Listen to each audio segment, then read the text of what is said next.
Менің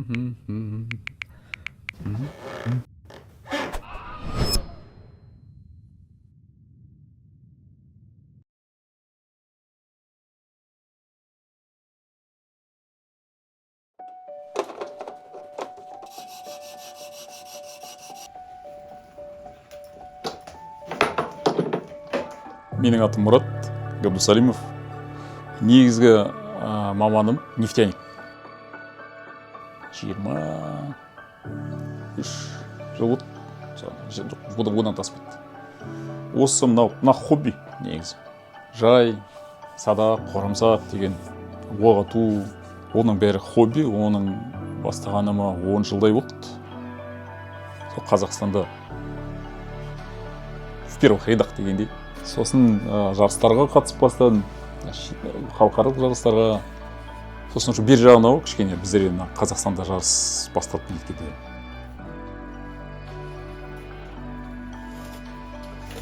Хобби кішкене басқа бірдемеге айналып кеткен сияқты. Жайлап.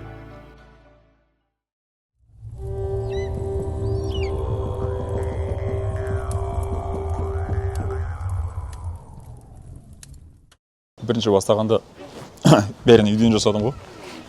Неде, төменгі этажда. Үйді өзіңіз салдыңыз ба? Иә. Сол, мастерской болмағанда, шеберхана болмағанда үйде жасадым. Сол үй шаң болады, анау, мынау, енді опилка. Түсінемін. Дан жасайын, сосын гараждың қасына барам, ана жерде келсем, қайтадан үйге келем, үйде келсем, сосын үйдегілер. Қош, өзіңе бір ниет салып алды, шеберхана салып алды. Сонда жаса дейді. Сол өзіме мынандай шағын не жасадым да, шеберханым. И то бір шетін сразу, біздің летний кухня болады деп, отжали кусок дегенде. Одан сайын кішейтсінады, иә. Одан да кішкентай шеберханам, оны кішейтіп жетті. Кіріп көрейік. Мына жақта кезінде жасаған сауыт. Мына копия не? Алтайдағы балдық соғық деген не бар, могильник. Содан жасалған, соның копиясы. Размерлері, бәрі. Бұны өзіңіз жасадыңыз ба сонда? Бұны темірлерді кесіп, тесіп, мына жерде бұлғардан барлығы. Киіп қарайсың ба? Маған үстіне кейлі ма? Кейледі ғой. Киіп көрейік. Негізі бүкіл темірдің бәрі осындай ненің үстіне кейлеген ғой. Иә, шапаныңыз. Поддоспешник қой негізі. Байырғанда. Кішкене шаң болады. Іштен қақ жүре салыңыз ғой. Бізде осы қазақ хандығы болсын, түрік қағанаты болсын, бүкіл жерде сауытты андай қылып нетеді. Бұлғардан істелінген көрсетеді мысалы. Сол мен айтамын да, бізде темір көп болған. Темір көп болды ғой. Біз кедей ма нәрсе. Өмір бойы мен кейбір российский источниктер кейбір жазады ғой. Луков не делали, бірдеме, шірдеме деп мен ойлап тұрмын. Өмір бойы соғысып жүрген адамдар қалай өздері сауыт, қылыш, анау-мынау неге жасамайды? Болмайды олай. Ондай вообще болу мүмкін емес. Өмір бойы соғысып жүрген адамдар обязательно бірдеме өздері жасады. Ол мына киімнің үстіне болғанда уже салмақ нетілмейді да, сезілмейді. Сезілмейді, иә. Еркін қозғалыс. Иә. Сосын мына бәрі жиналады ғой, отырғанда. Мысалы, бір неге тиемі, бүкіл соққының неге тарайды жан-жаққа. Бұның сосын бір жақсысы ремонтқа оңайда. Ремонт, иә. Мынандайын бір-екеуін қалтана салып жүрсен. Иә, кесіліп кете ма? Тек сразу жіппен бірдеме орып тайды. Сосын мына тіпті мына нелері астынан жоғары нетіп тұр ғой. Иә, соны мен түсінбейтінем, не үшін астынан жоғары қарай? Бәрі аттың үстінде болды ғой. Аттың үстінен, мысалы, жерден пика бірдеме неткенде бит нетеді. Мына жақ басқаша. Қылышпен неткенде шапқанда. Бәсе, мен сол ойлайтын, біздің бүкіл сауыттарда астынан үстіне қарай осылай нетеді. Сол кезде көргенде ойлайтын, мүмкін шатастырып алған шығар. Мысалы, үстінен келсе, мына жерге қылыш қыстырылып қалады ғой деп түсінбейтінмін да. Бізде астынан ұрады екен ғой, бәсе. Соны қазір біліп отырмыз енді соны. Қанша жыл зерттеп жүріп. Рахат, жеңіл үші кәдімгі, секіріп нетуге. Басқа мемлекеттердің сауытын киіп көрсем, олар ауыр болады өте. Мынау мысалы қанша килограмм? Мынау шамамен где-то 15 килодай бар шығар, 12. Негізі мына кішкене жұқа темірден жасалған ғой. Негізінде бұрын деген листовой темір болған жоқ қой. Иә. Бұрын деген мынандай мынаны көбе сауыт дейді. Әр мына пластинканың қолмен неткен, қолмен соққан. Қолмен соғып, қолмен неткен. Күшті. Бұл ішінен не киген ба? Кольчуга киген ба? Қолдарда не? Иә. Астынан не киген? Кольчуга болды. Кольчуганың астынан мынандай халат болды. Қалың. Сондықтан мына бәрін ұстайды ғой. Негізі осының өзі де бір шама қаттама сауыт деген болды ғой, осы ғой, қаттама сауыт деген негізі. Бізде естіген андай тіпті матадан да сауыт жасай береді. Иә, матадан қалың. Қаттама сауыт. Сосын ана кезінде жібек болды ғой, жібек деген материал. Жібек, иә. Шолқ дейді ғой. Мына сауыттың астына жібектен көйлек киген. Неге десең, ол өзі сауыт сияқты. Прочный. Сосын денеге оқ қадалса, оңай шығады. Жылжиды ғой. Иә. Как қылыш? Баклашқа шабуға жақсы. Шампанскийға шыға ма? Бұны ағашын енді точно өзіңіз істедіңіз. Енді ағаш жетеді ғой. Мына жағын ше, бассын. Мынаны сатып алдым. Осындай сатыла ма? Ағашқа кигізіп ал деген сияқты. Иә, тек просто мынаны кигізіп аласыңдар болды. Осы айбалтаның басын көп нелерде. Айбалта бірнеше түрі болды ғой біздерде, қазақтарда. Бізде бірақ бәрі кішкентай болды. Жоқ, мына әртүрлі болды. Мысалы, мынаның неге басы кішкентай, сабы ұзын. Олай шапқанда, басы кішкентай болғасын, скорость жақсы болады. Сосын мына ұзын болғасын, рычаг жақсы болады. Сонда скорость пен рычаг қосқанда, ана жарақаттайды ғой. Жарақат масқара болды. Кәдімгі киізіп, осып неткен ғой. За счет скорости. Жеңіл, бірақ ұзын. Енді біздің мысалы киноларда көріп жатасыз. Мынандай дәу айбалталармен жүреді ғой. Сөйтіп бүйтеді да бізде біздің қару-жарағымыз 20-30 килограмм болған дейді. Біз керісінше олардың жеңіл болғанымен мақтанамыз. Жеңіл болды. Біздің дамыған металлургия жеңіл, біз әрі-бері жүргенге ыңғайлы болсын деп. А біздің қазір халық, біздің қазақтарда бірнеше айбалтаның бірнеше түрі болды. Біріншіден. Тек қана бір түр емес. Мысалы, мына айбалта, мына жағы балға сияқты. Мынаны чекан дейді. Мынандай болды, өткір болды. Мысалы, мынауда өткір болса, дулығаны тез шереді. Мына түріктердің кезінде, мына 16 ғасырда Ескендір Тұзқопарын 847 метрге атқан. Әлі ешкім ата алмады, солай. Сонда погоданы күткен, ауа райын күткен, желді күткен, ар жақтан соғу үшін. Сосын оқтың салмағы 13-15 грамм болды. Ол ондай оқпен адам өлтірмейсің. Сосын өзінің углы бар. 45 градус, 45 емес. Қазір мына физик, математиктер есептеген 45 градус емес екен. Мына ататын угол. 38 ба сондай, 40-қа жақын. Сол угол табады, анау-мынау, оның опыты қанша. Мына жайдың күші өзінің қандай болды білмеймін. 50 килодай асқанда болар.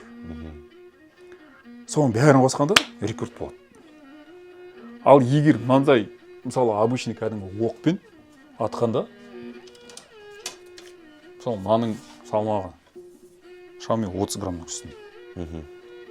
Мына темір жебесі ауыр. 1000 метр ұшпайды, даже 500 метр ұшпайды. Бірақ адам өлтіруге жақсы. Адам өлтіруге. Бұрын деген соғыс деген көп болса, бір 50-100 метрге неткен ғой. Соғысқанда. Мен жебені өзіңіз істегенсіз бе, жерін?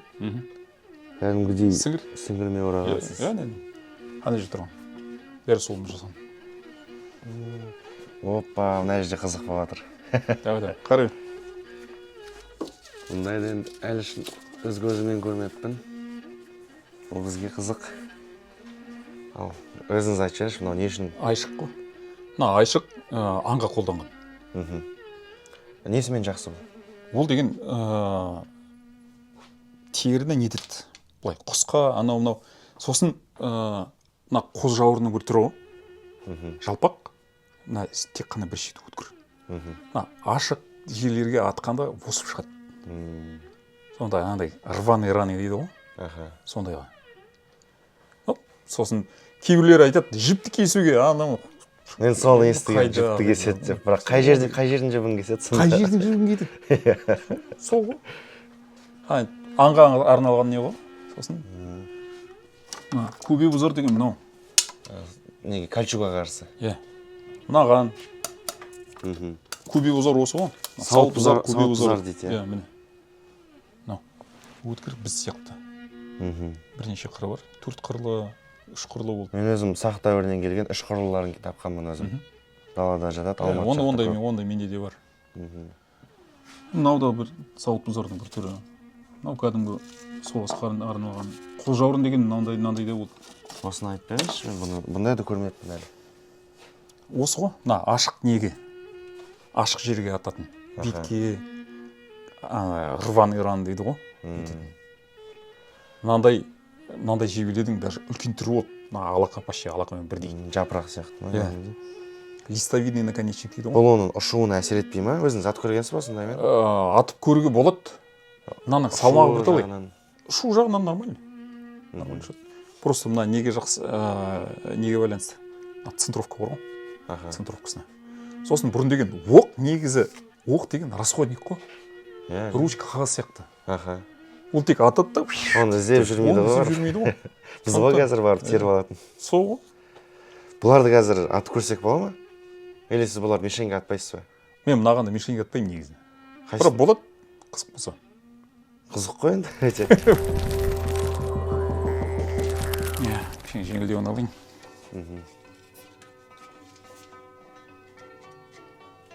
Сосын аттың үстінде кіріс салатын әдістері бірнеше әдіс бар ғой. Аттың үстінде салатын естімеппін. Жердің үстінде салып, жердің үстінде былай салады.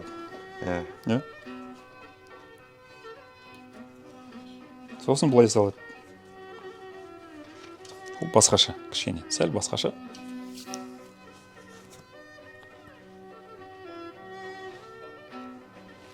Бүйтіп.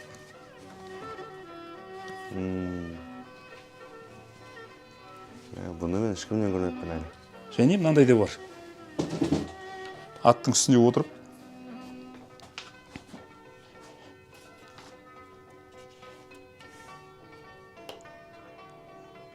Керемет. Жатта болу керек екен оны. Атайын. Оны жүзікпен де атуға болады. Немен де атуға болады. Жүзікті алып келейін. Сасоқтың былай да отыруға. Сіз өзіңіз жүзікпен атасыз ба? Жүзіксіз атып 4 ақ қой? Иә де. Былай арасылайық. Алматыда ержүрек садақ орталығына келген кезде садақтар атып атыр. Үстетті, Қазақстанда жасалған садақ қой дейді. Қойш, қай жақта жасалады дейді. Мен әкем жасайды дейді. Былай қарадым жақсылап. Ойна түріктердікі ғой дедім. Мен өзімде кескін деген садақ бар, турецкий. Қазақстанда бұндай садақ жасамайды, бұл түріктердікі алдап тұрсын деп. Жоқ, мұне деп көрсетті. Сол ертең барып Атырауға көрсетсем, онда көрермендерге деп. Мен өзім, білмеймін, бір жылдай қалды. Қазақстанда садақ жасайтын адам таба алмай жүрдім да. Сүйектен жасап көрмедіңіз ба әлі? Жылқының қабырғасынан. Как көрсетем ғой? Бар ма? Көрейгенде. Атасы өзіңіз? Көрсетіп жүріңіз бізге. Дыбысын естуге. Ысқырғы шоқ.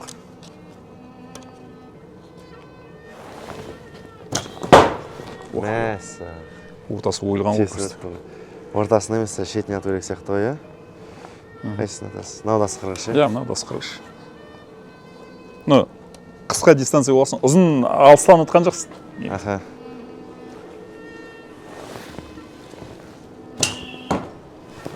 Дауысы әдемі шығады екен.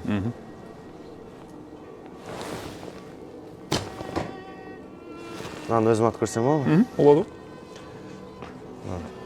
Кішкене жақындап кету көр. Үлкен, жалпақ. Бұндайын енді атып көрмеген мен. Дұрыс жағы, е? Ол ауыр. Жерге тез түседі. Төбеге қарай көтеріп ату керек, е? Сәл кішкене болады. Мәссаған. дауысы мықты да. Дыбысы бар, иә. Ол айналып шығады екен, еще спираль бойынша. Әже тіліп кетеді екен еще. Қауырсын. Сынып қалмады ма? Жоқ, сынбайды. Забор кезінде ғания дейді тесті ғой. Ох, блин. Кіріп кетті машина.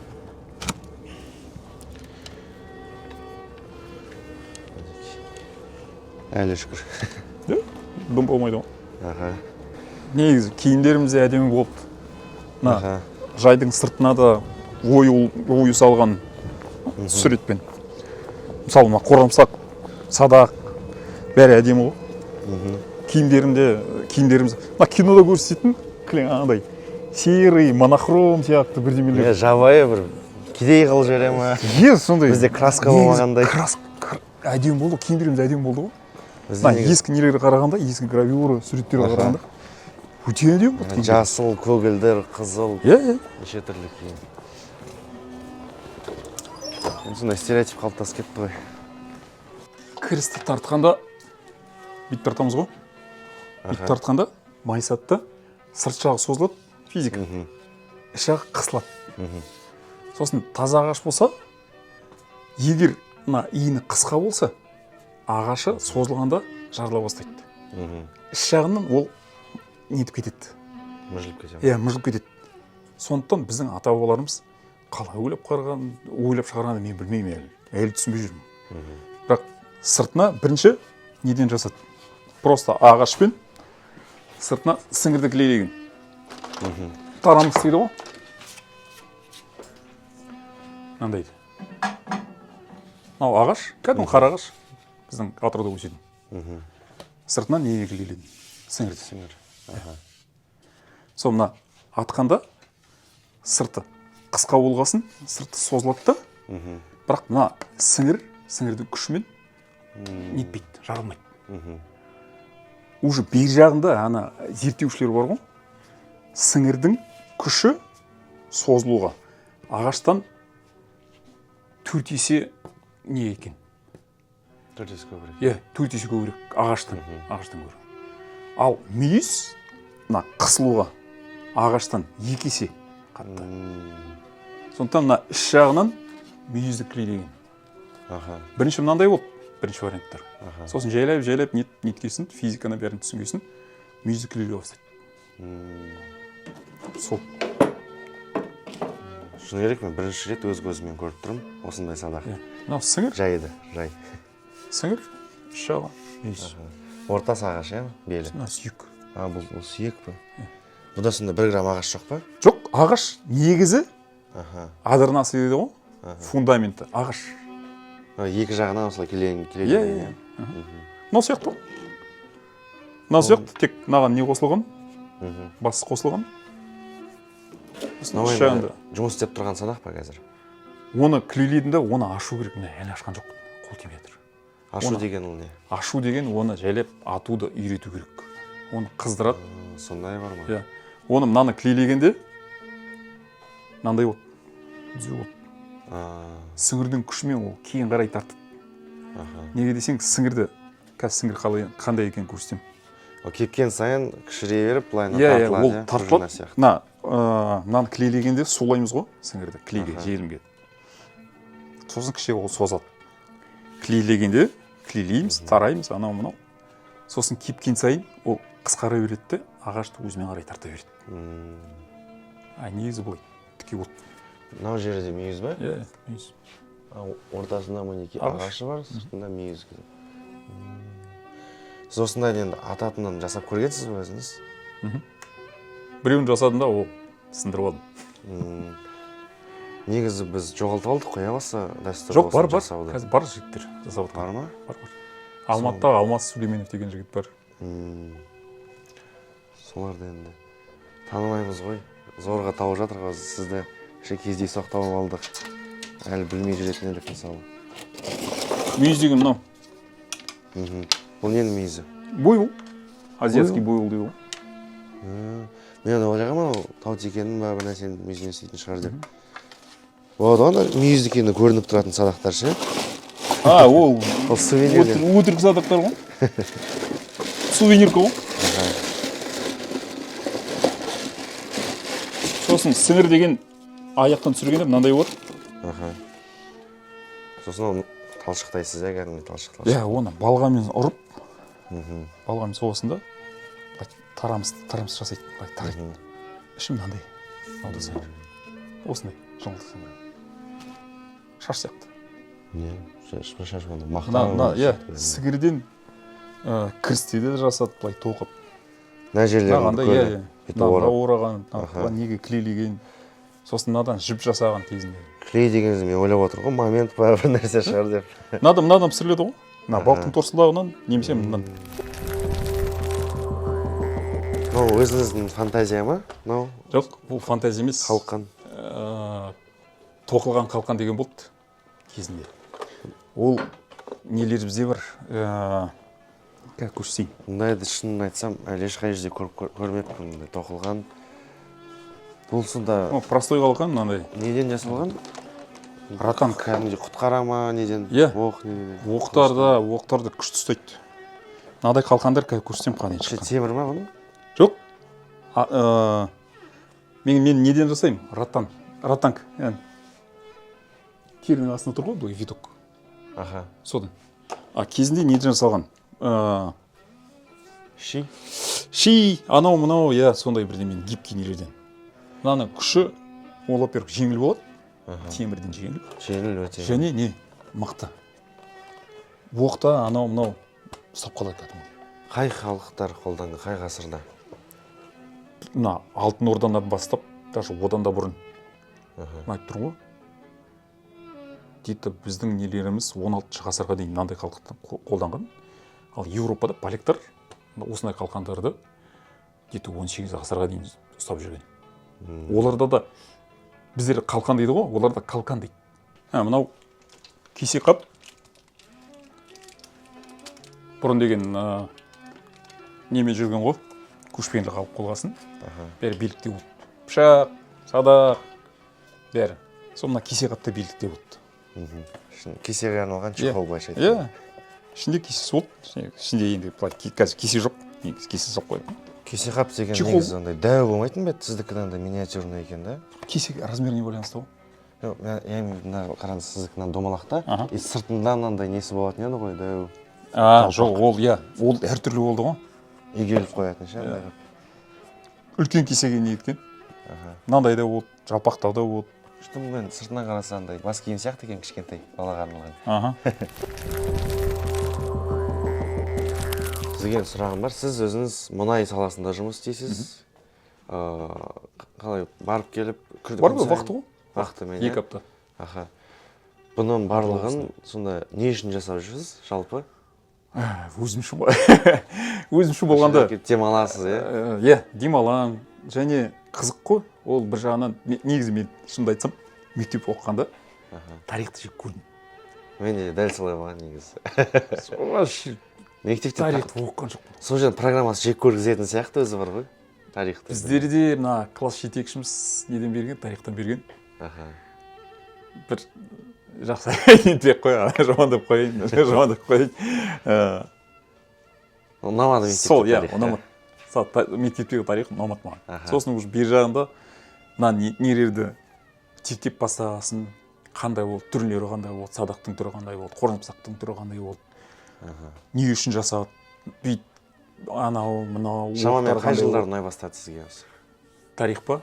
Мынаған кіріп неткесін бастағасын, әлі оқып бастадым. Примерно қай жылдары осы қызға? 10 шақты жылдай болдым. 13 жылдары. Үйрендім деп айта алмаймын енді. Постоянно жаңа бірдеме шыға бер, енді қаза бергесін солай болады ғой. Кезінде мен енді бүкіл тарих біздің дастан нелерде ғой, бар ғой. Мен ойлап едім, жырларда мен ойымда бар еді. Дастандарды оқып, зерттеп, қару, анау бәрі обязательно бірдеме болады ғой деп ойлап жүрдім де. Сосын Астанада тұратын Қалиолла аға деген бір, Ахметжанов художник. Соның кітабы бар екен. Сол дастандарды, жырларды өзі зерттеп, кітап жазған. Күшті кітап. Жараған темір кигендер. Осы кітап, дастандар, жырлар, ішіндегі үзінділерді алып талдауымен зерттеп, ба кәдімгі? талдауымен кәдімгі күшті жазылған. Сонау алатын кітап екен. Сыртын көрсетшеңізші тағы бір рет. Жараған темір киіңдер. Ахметжан Халиолла, иә? Ахметжанов. Өте күшті кітап. Алатын кітап екен. Қызық. Сосын жай қызығушылықтан басталды, сосын осы кітаптан ізденіп бастадыңыз. Астанада болған қонаққа бардым. Халиолла өзі сыйлаған кітап болған. Өзің сыйлаған кітап. Керемет. Сосын қашан өз қолыңызбен жасап бастадыңыз? Және оған қалай келдіңіз жалпы? Или өзіңіз бұрыннан бері бір нәрсе істеп жүрген адамсыз ба? Ол негізі бастаған себебім Ганзру деген форум болды. Неде, интернетте. Сонда қару-жарақ туралы. Сонда бір не болды, бір топик. Как сделать лук домашних условий ма? Сондай бірдеме. Ано не емес па, кроваттың? Сол. Дәл сол. Матрасын астындағы ағаш. Дәл сол. Оқыдың ба? Содан басталды ғой. Жасадым, ана қызымның матрасының астына бірден суырып алдым да, былай кесіп, ручка жасадым, анау. 3 рет аттым, 4-ші рет аттым, ана шашылып қалды. Мә? Что-то дұрыс емес қой деп. Қайтадан нетіп бастадым, қазып бастадым, сол кетті ғой солай. Ол да как не сияқты бір пинок сияқты болды ғой. Себеп сол болған негізі. Осыған алып келді, иә, соның барлығы сосын. Ана неден, лыжадан істеп көрген жоқсыз ба? Жоқ, лыжа қолыма түспеді. Бамбуковый паркеттен жасап көрдім. Сондай несі де бар, лайфхак, лыжадан қалай, 2 лыжаны жалғап осылай. Иә, білем. Бірақ лыжа маған қолыма түспеді. Бірақ істейтін едіңіз, лыжа жасап. Иә, қолыма түссе жасар едім. Но бір жағынан түспеген жақсы болды, неге десең, сразу сол лыжамен тоқтаймын ғой.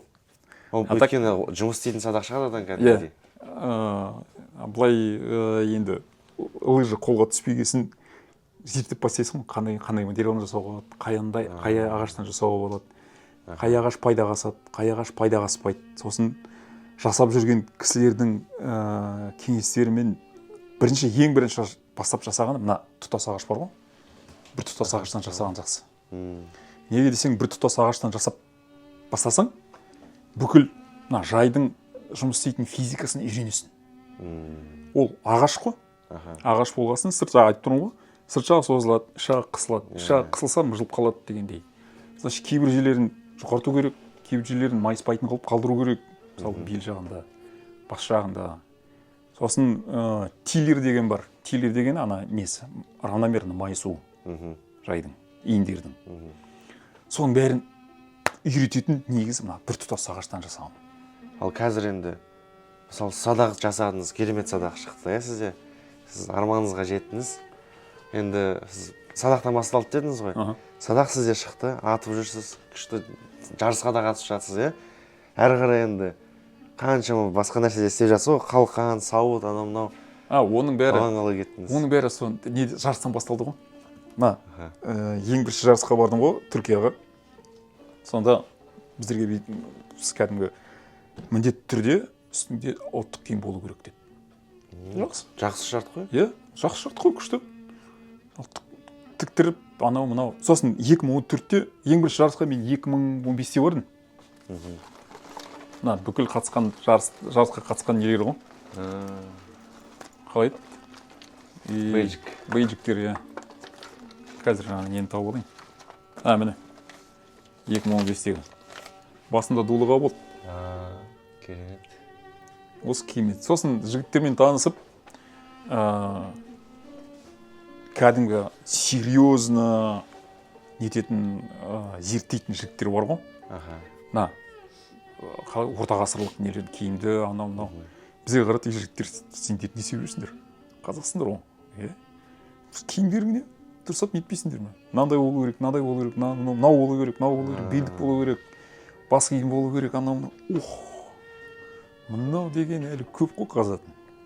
Үйге келдім қайтадан қаза бастадым. Жұқтырып жіберді ма сізге? Содан белдікте нетіп бастадым, белдік қандай болу керек, негізінері қандай. Кисе қапта, бер жағынан, сауытта. Қызық болды. Қызыққасын. Менде мысалы бір комплект болды, ана айттым ғой, индо-персидский. Шарайна, астында несі, крюкесі, қалқан, сосын қолды, дулыға болды, кәдімгі полностью комплект 16 ғасырдың несі модасына несіне сәйкес комплектісіне сәйкес сатып жіберді. Бостан босқа шаң жайнап бер деп. Сосын біртүрлі мына жер бос не істейін қаш кезінде ламелларын еткім келіп еді, ламелларын айдасып берді. Осы жинап бастады. Қолмен кесіп темірді болгаркамен, сосын ана дрельмен тесесің. Күніне 5-6 сағат тесім мен. Қанша уақыт кетті жалпы жасауға? 1 жылдай. Мәссаған, 1 жыл. Жоқ, енді 1 жылдай тек қана осымен айналысқан жоқпын ғой, басқасында жасайсың. Басқа бірдемені, сосын темір көзіңе түседі, нету керек қой, темір тесу керек. Ең оңайы мына байлау. Уф деп темірді несі жинайсың ғой. Енді несі болу керек, саны болу керек определенно. Соны қайдан алдыңыз? Санын мысалы, размері қандай болу керек? Интернет қой. Бар ма сонда инструкциясы кәдімгідей? Инструкция болғанда Губарев па? Губарев деген не бар? Археолог. Соны ағылшынша, енді ағылшынша жағынан менде проблема жоқ. Бүкіл өмір бойы нелер жасап отырмын ғой. Мұнай саласында. Соның бір мақала болды, интернет тауып алдым да, интернеттен. Соны оқып, размерлері бәрі, мынау, қай жеріне қандай размер керек. Күшті. Сосын мынандай кітаптар бар. Мақты кітаптар. Traditional Boyer's Bible деген. Библия. Атын қатырыпты енді. Мынау жаңағы лонгбоу біз айтып отқан бағанадан, иә? Басында көрсетіп жүре берейік, біздің көрермендер түсінбей отқан шығар бағанды, қандай лонгбоуды айтып жатыр деп. Көрдіңдер ма? Дәстүрлі садақшының Библиясы депті атауына. Инструкция. Таза инструкция ғой. Қалай жасайды, сіңірді қалай ілелейді, қалай дайындайды, клейді қалай пісіреді. Сосын индейстердің оқтары, мысалы мынандайды да жасадым. Сатып жібердім кейбіреудің. Ол жалпақ садақ па сонда? Жоқ, мына индейстердің несі ғой. Таза ағаштан жасалған. Олар жалпы. Мен айттым ғой, ағашқа байланысты.